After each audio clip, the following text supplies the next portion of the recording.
ரீசெண்டாக ரொம்ப பேருக்கு காஃபு கோல்டு இந்த மாதிரி கம்ப்ளைண்ட் ஸ்டார்ட் ஆகிருக்கிறத பார்க்குறோம். இந்த மாதிரி பிரச்சனை இருக்கிறவங்களுக்கு ஆஸ் யூஷுவல் நமக்கு துளசி, சீரகம், மஞ்சள், மிளகு இந்த மாதிரி சேர்த்து கஷாயம் கொடுத்துட்டு வர்றது வழக்கம். இது தவிர டெய்லி அவங்க 3 வேளையும் ஒரு ஸ்பூன் தேன் எடுத்துகிட்டு வர்றது ரொம்பவே எஃபெக்டிவாக இருக்கும். தேனில் வந்து ஆன்டி ஆக்சிடென்ட்ஸ் வந்து அதிக அளவில் இருக்குது. இதனால் இதுக்கு anti inflammatory plus anti microbial effect வந்து அதிக அளவில் இருக்குது. அதனால் 3 வேளையும் நம்ம தேன் எடுத்துகிட்டு வரும்போது ரொம்பவே ஹெல்ப்ஃபுல்லாக இருக்கும்.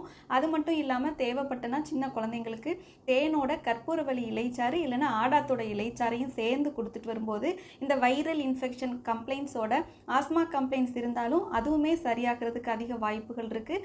3 வேளை அப்படிங்கிறது ஆஸ்மா கம்ப்ளைண்ட்ஸோ இல்லை வைரல் இன்ஃபெக்ஷனோ அதிகமாக இருக்கும்போது 3 நாள்ல இருந்து ஒரு 7 நாள் வரைக்கும் இதை கண்டினியூஸாக கொடுத்துட்டு வரும்போது ரொம்பவே ஹெல்ப்ஃபுல்லாக இருக்கும். அதுக்கப்புறம் சின்ன குழந்தைங்கலேருந்து பெரியவங்க வரைக்கும் யாருனாலும் தேன் எடுத்துகிட்டு வரலாம்.